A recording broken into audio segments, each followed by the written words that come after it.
خاطر غدتي اهلا وسهلا مرحبا بكم يا جماعة الخير أزول الفلاون والسلام عليكم bonsoir tout le monde. Il y a une histoire sur laquelle je m'attarde il y a de cela plusieurs jours. J'ai hésité avant d'en faire de cette émission, mais à la fin, franchement, ça m'a fait mal. Le sort de ce jeune homme dont nous allons parler aujourd'hui dans cette émission me fait particulièrement mal. Ravne. Il y a un jeune joueur algérien, Youssef Attal, qui est aujourd'hui défraie la chronique en France et qui se retrouve au cœur d'une embrouille médiatique et judiciaire qui le dépasse totalement. Et ce jeune de 27 ans, l'un des plus brillants joueurs de l'équipe nationale, fait les frais de son immaturité, de son manque de formation en communication, de son inconscience et malheureusement, il fait aussi les frais des tensions exacerbées et de leurs conséquences médiatiques. Je parle des tensions exacerbées autour du conflit au Gaza, autour de la tragédie à Gaza en Palestine et de la guerre israélo-palestinienne, du conflit israélo-palestinien. J'essaye d'être très pédagogue dans cette émission parce que ce Youssef Attal, il est en train de briser sa carrière. Sa carrière est en train d'être brisée. J'espère qu'elle ne le sera pas. Et ce que je trouve injuste, c'est qu'aucune autorité en Algérie, encore moins la Fédération algérienne de football, encore moins le sélectionneur national Jamal Belmadi, encore moins quelques cadres de l'équipe nationale, encore moins le gouvernement algérien, ni l'ambassade d'Algérie en France, personne n'est en train de le soutenir ou de l'accompagner, ou de le conseiller, ou de l'encadrer. Youssef Attal Ajma'a, l'ailier de l'OGC Nice, je rappelle, ses qualités de bon joueur sont indiscutables. Je crois que c'était en 2019 où il a été flashé lors d'un derby de la Côte d'Azur, Monaco-Nice. Il a été flashé à 36 km, presque lors d'un sprint, ce qui fait de lui le joueur le plus rapide de la Ligue 1 en France. Il a beaucoup brillé, c'est l'un des fruits de l'académie du Parado. Il est passé par le championnat belge. Il est à Nice depuis 2018. Et sincèrement, il ne cesse de briller malgré ses blessures, malgré ses... Des fois, il a des mauvaises formes. Mais en tout cas, ce qu'il a fait à la CAN 2019, ce qu'il fait avec l'équipe nationale, ce qu'il fait avec l'OGC Nice, ça fait de lui un bon joueur. Franchement, c'est l'un des bons joueurs, l'un des meilleurs joueurs de l'équipe nationale de football. Il se trouve que Youssef Attal a fait une connerie. Il faut le reconnaître, il a fait une connerie. Tout a commencé donc le samedi dernier. Qu'est-ce qu'on était le samedi dernier? Le samedi dernier, on était le 14 octobre. Voilà. Donc tout a commencé le 14 octobre 2023, où Youssef Attal partage sur son compte Instagram une vidéo d'un prédicateur palestinien qui s'appelle Sheikh Mahmoud Al-Hassanat. Dans cette vidéo, Mahmoud Al-Hassanat, il fait des prières contre les juifs, il demande un jour noir sur les juifs, il demande aussi d'accompagner la main des habitants de Gaza qui jettent des pierres sur les Israéliens. La polémique a explosé en France rapidement, notamment à Nice, où déjà Attal est très suivi, où c'est une région déjà où la droite française et l'extrême droite elle est très présente. Déjà la Belle en France, il y a des sensibilités assez délicates par rapport à la question palestinienne et à la question israélienne. Le joueur algérien Hadana, normalement il vit en France depuis pratiquement 2018. Il aurait dû s'adapter aux lois françaises, il aurait dû connaître les habitudes et les us et les coutumes de la France.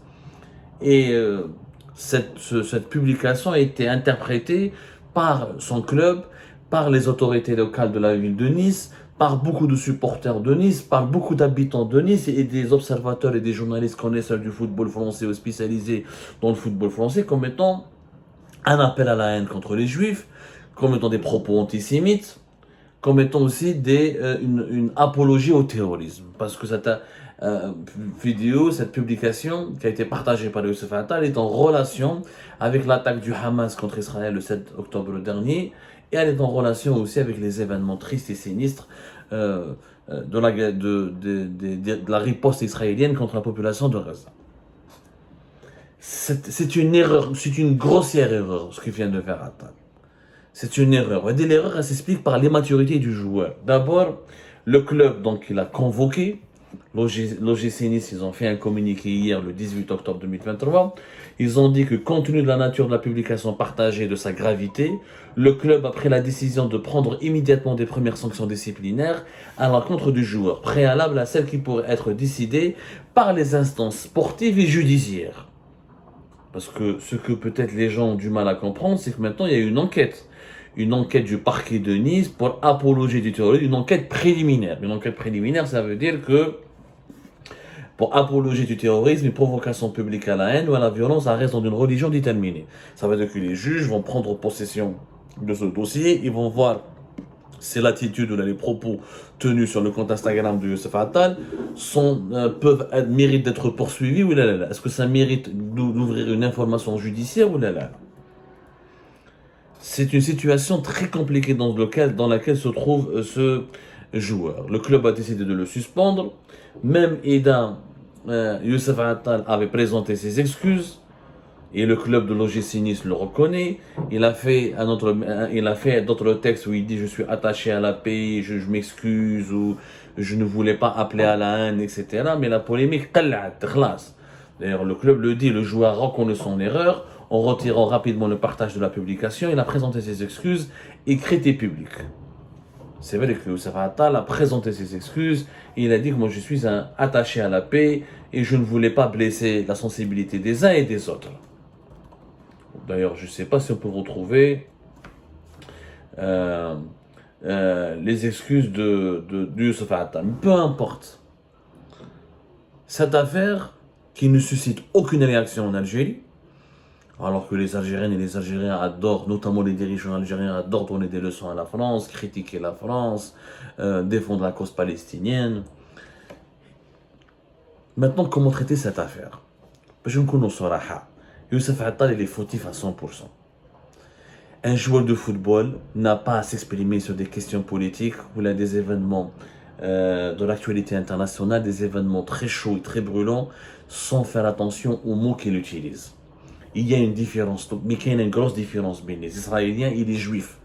Tous les Juifs ne sont pas responsables de la mort ou là du drame ou là de la tragédie que subit le peuple palestinien. Tous les Juifs ne sont pas avec Israël. Il y a même des Juifs qui sont contre la politique israélienne. Il y en a même beaucoup de Juifs qui sont opposants à la politique israélienne qui persécute les Palestiniens et les Palestiniens. Je ne fais un mot Donc, mélanger entre Juifs et Israéliens, c'est faire preuve d'inculture et d'une grande incompréhension des enjeux et des complexités de ce monde. Deuxièmement, quand on est un personnage public, on est censé être encadré, on est censé subir une formation, on est censé demander des conseils, on est censé avoir un manager, on est censé avoir des consultants. La parole, un joueur de football aujourd'hui, notamment quelqu'un qui est un joueur international, qui est connu, qui a des fans, qui joue dans un club important, Nice, ça reste quand même un club important en France, parmi les 5 clubs les plus importants et les plus en vue en ce moment, on ne peut pas s'exprimer de n'importe quelle façon. Et on ne peut pas faire ce qu'on veut sur les réseaux sociaux. Et on ne peut pas déraper comme ça. Bon, bien sûr, il y a le contexte français. Contexte très particulier. On a chauffé Benzema, comment il a de grosses polémiques autour de Benzema et que une certaine droite, des dirigeants français lui en veulent particulièrement, lui reprochent même d'être proche des frères musulmans parce que Benzema affiche son identité musulmane, affiche son adhésion à certaines valeurs musulmanes et arabes. Ça, c'est un problème franco-français. On n'a pas à se mêler de leurs problèmes. Nous avons nos propres problèmes. Bien sûr, la France n'est pas un pays parfait. Il y a des extrémismes, il y a une certaine radicalité, il y a une certaine intolérance, il y a effectivement une certaine islamophobie. Oui, mais ce n'est pas un joueur de football qui vient d'Algérie, qui est au plus haut, au plus fort de sa carrière internationale. Ce n'est pas à lui de prendre des positions sur des sujets où il a des dossiers politiques. T'es un joueur, normalement tu aurais dû, j'appelle à la paix, j'espère que ces violences vont cesser et que la paix va revenir au Proche-Orient et je m'occupe de mon ballon. Et ça, Attal, les 3 leçons de l'affaire Attal, c'est que, en Algérie, on n'est pas bien éduqué. l'école algérienne n'arrive pas à expliquer aux enfants algériens qu'il y a une différence entre le sionisme et le judaïsme, entre les Israéliens et les Juifs. Critiquer les Israéliens, c'est juste. Insulter les Juifs, c'est du racisme. C'est comme il y a une différence entre les musulmans et les islamistes. Tous les musulmans ne sont pas islamistes. Je ne fais un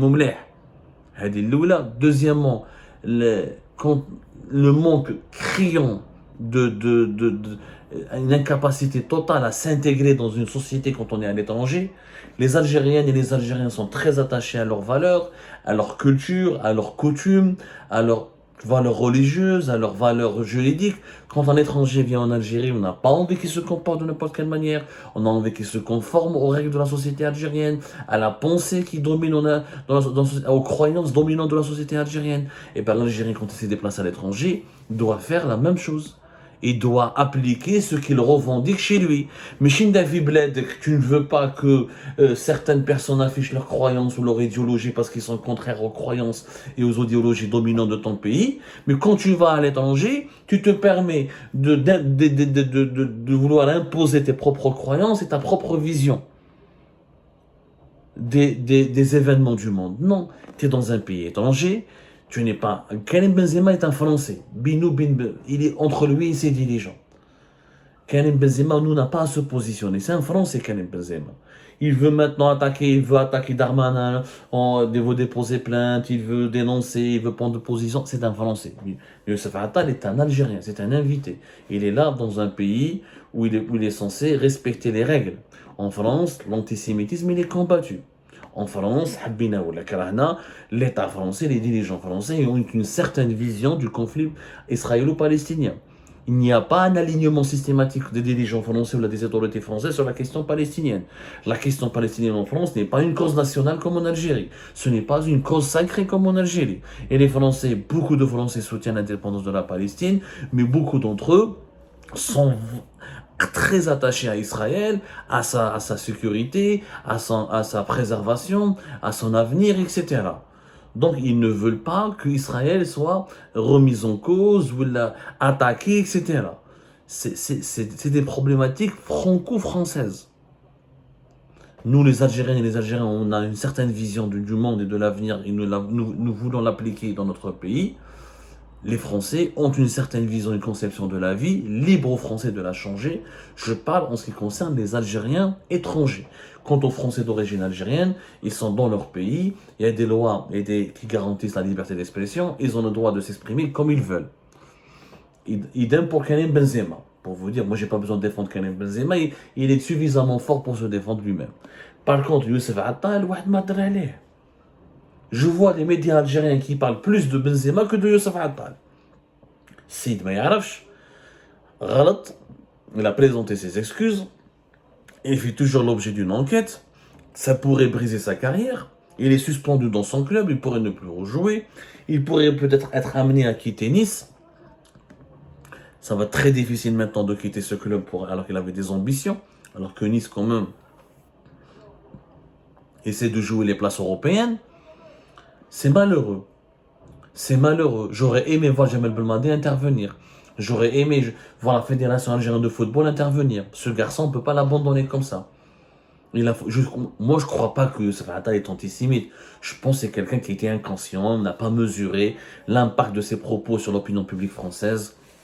Il n'a pas mesuré les conséquences de sa prise de position. Il n'a pas calculé. Il n'a pas compris qu'il n'était pas à Djelfa ou à Abdjaya ou à Tizi Ouzou, qu'il était à Nice et qu'il était en France. Et qu'en France et à Nice, la question palestinienne et la question israélienne est traitée de façon totalement différente qu'en Algérie.